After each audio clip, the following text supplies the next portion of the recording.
What did that sound mean to you? I know it sounds like maybe a strange question because physically all I did was move some air around in this room through my sacs and it reached you. But somewhere between me moving that air and whatever just happened inside you, that sound became something. It became meaning specific to you. Maybe it was nothing, that's fine. That's an answer too. Maybe you liked it, maybe you didn't, maybe it reminded you of something, maybe it irritated you. Last week we made a sound together, just a long ah and sound with your own voice. And I said there was a bigger question sitting underneath it. Why sound?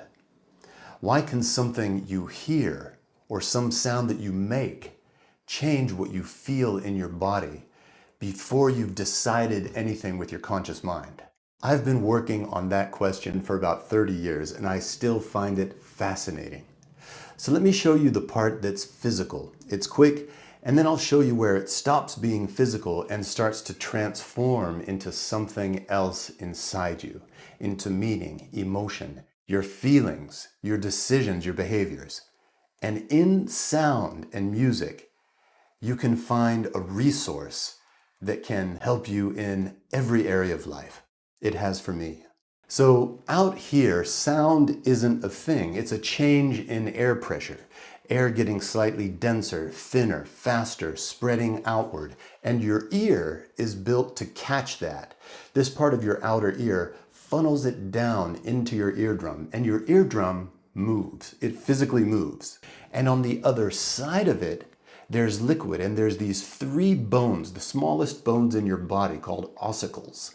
So these 3 tiny bones that are connected on one side to your eardrum, they receive the movement of the eardrum and they move a fluid inside your cochlea, which is this spiral-shaped structure filled with fluid. Now the amazing thing that happens is there's a membrane called the basilar membrane, and it is an amazing part of the body. The basilar membrane then takes those sound waves and the electrical signals that are generated in the cochlea and connects to your auditory nerve, the 8th cranial nerve. And those are then translated into neural impulses. Those neural impulses then are part of the process of creating meaning in the sound and music that you hear. And sitting on the basilar membrane is this remarkable sensory structure called the organ of Corti. Inside it, there are these little hair-like cells with projections that come up, and the movement bends those projections and they create a conversion of the sound waves into electrochemical signals that travel along your auditory nerve. And so through this process of air being outside, connecting to your eardrum, flowing through the cochlea on the organ of Corti, and then up into your auditory nerve, into your brain, and then the emotion, feeling, the experience from the sound comes, the meaning. And that's the part I want to get to. That vibration becomes information of meaning. Something that was moving air a second ago is now signaling inside you something important. Now, what does it mean? Because nothing I've just described tells you that. Nothing in there explains why one song makes you cry in your car and does nothing to the person in the next lane over. Let me give you a few examples of how sound carries meaning. Very individual, but also some are universal. A loud slamming door, for example, even in a room where you can see the door and you've had experience that that door makes a loud boom, and when the wind comes and you even know the door is going to slam, you can't help but have that shockwave inside of you jolt through you when you're even expecting it, let alone if it were a surprise. There's something hardwired in us that jumps when that happens. In our brain, it's called an orienting response.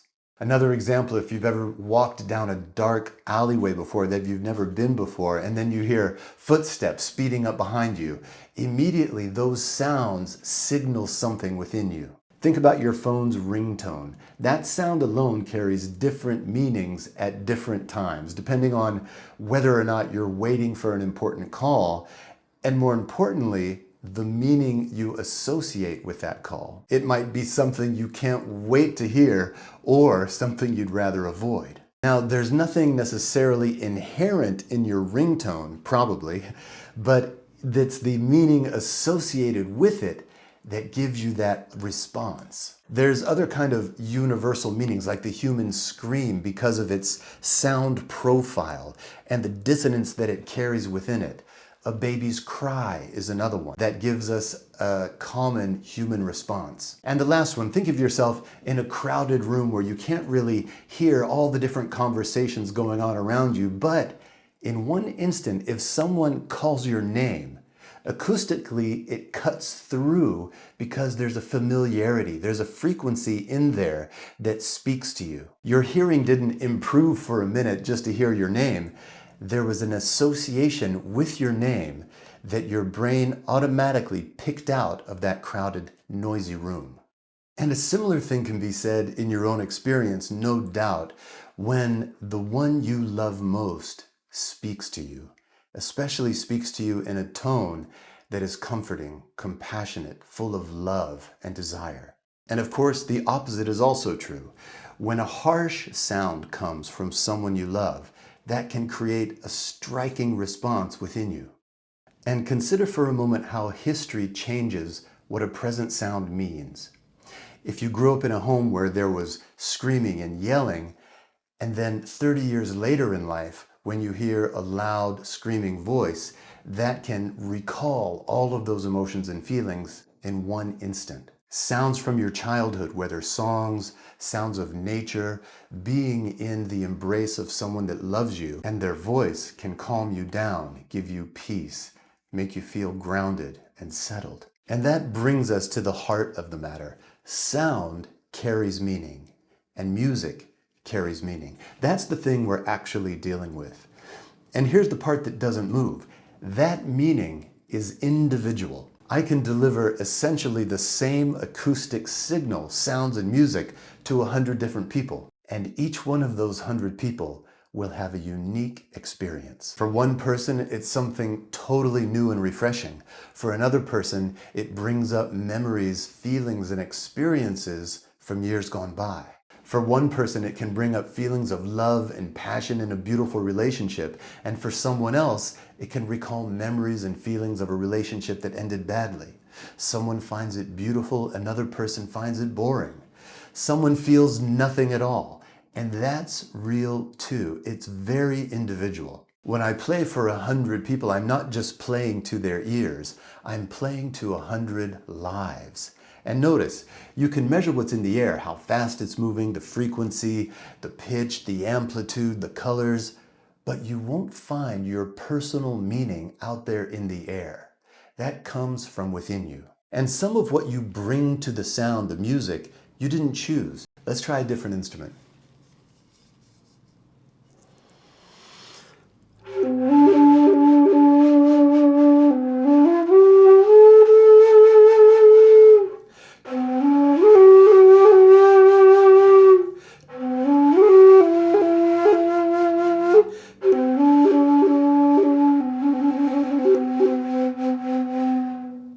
You felt something there, something inside you. Whether you like that or not, you felt something, and that was associated with things inside you. Maybe some of them you know, maybe some you didn't. Maybe the sax at the beginning was different.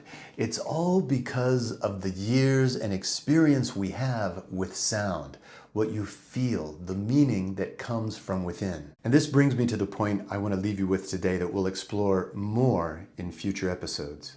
And that is that sound and music are vehicles of meaning. Sound is a vehicle of meaning. Music is a vehicle of meaning.